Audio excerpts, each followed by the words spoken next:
Hey, everybody, I'm Jesse Weber, and welcome back to Law and Crime Now.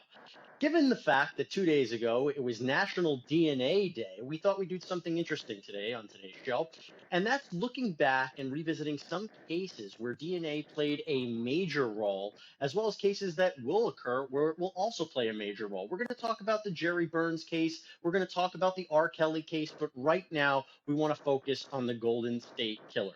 72-year-old Joseph James DeAngelo was arrested as the suspected Golden State Killer. Again, we believe that this is the person who was linked to multiple murders and rapes in the 1970s and 80s. It's a fascinating and yet disturbing case, to say the least. And DeAngelo faces multiple counts, including 13 counts of murder.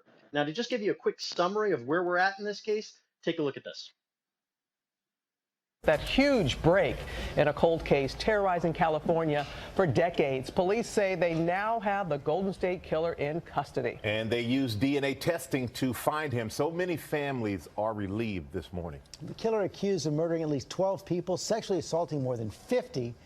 72-year-old Joseph James DeAngelo, former police officer, family man who is hiding in plain sight in suburban Sacramento.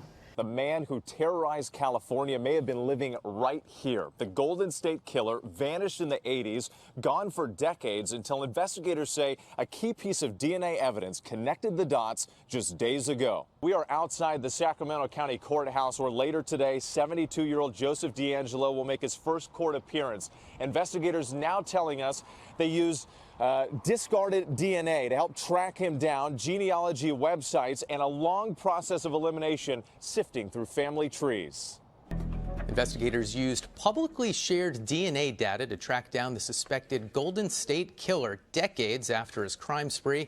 72-year-old James DeAngelo appeared in court Friday. He's suspected of committing at least 12 murders, more than 50 rapes, and staging hundreds of break-ins going back to the 1970s. All right, a lot to talk about here, so I want to bring on my guest. I have with us law and crime legal analyst Terri Austin, and we also have with us executive trial producer Kathy Russin. It's great to have you both here. Terri, I want to get right into it. Before we even touch upon the DNA aspect, let's talk about what's happening now, the current state of affairs for the Golden State Killer. The preliminary hearing for the suspected killer here, we're talking about Joseph James DeAngelo, that was delayed because of COVID-19. So from a legal point of view, does this make sense? Because he's an older guy. Doesn't he have a constitutional right to a speedy trial? What do you think, Terri?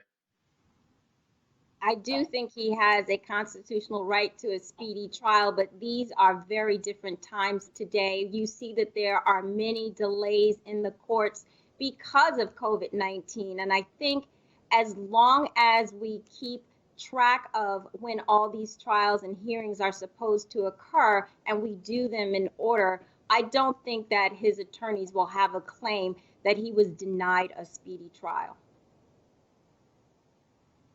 Well, I'm confused, Terri, because does he want to take a plea deal or does he not want to take a plea deal? My understanding was the court automatically entered a not guilty plea, but it sounds like he's looking to maneuver something here.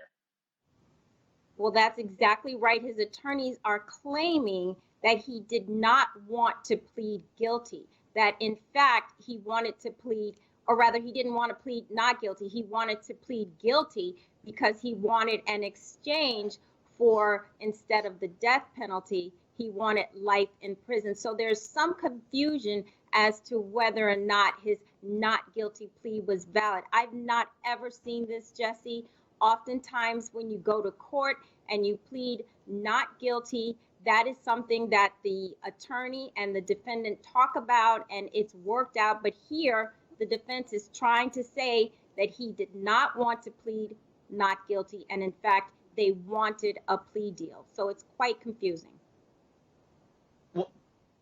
Well, you have to imagine that it's based upon the state's case. So let's get into the DNA evidence, the DNA aspect of it. We want to go to an interview that I conducted with a man named Curtis Rogers, who was a co-founder of a genetic genealogy website called GEDmatch.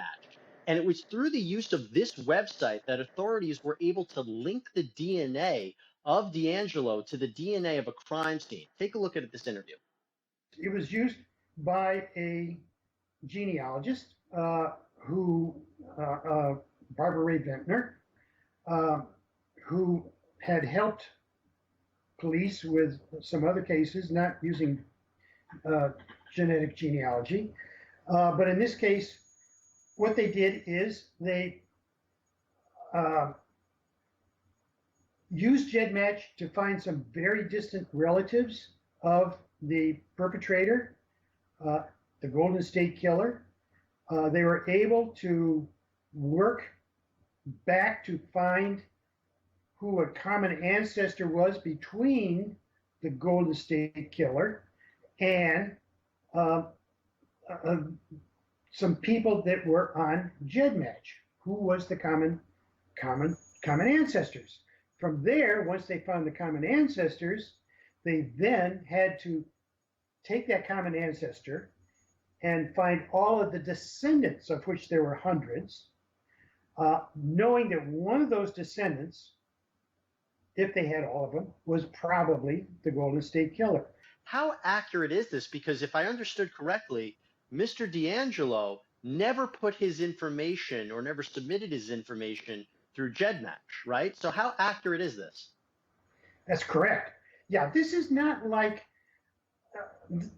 CODIS, which is the FBI database where you go in and you find the person. Or it's not like a fingerprint database where you go in and you find the exact fingerprints. That doesn't happen, and that's the big improvement in forensics in having something like this.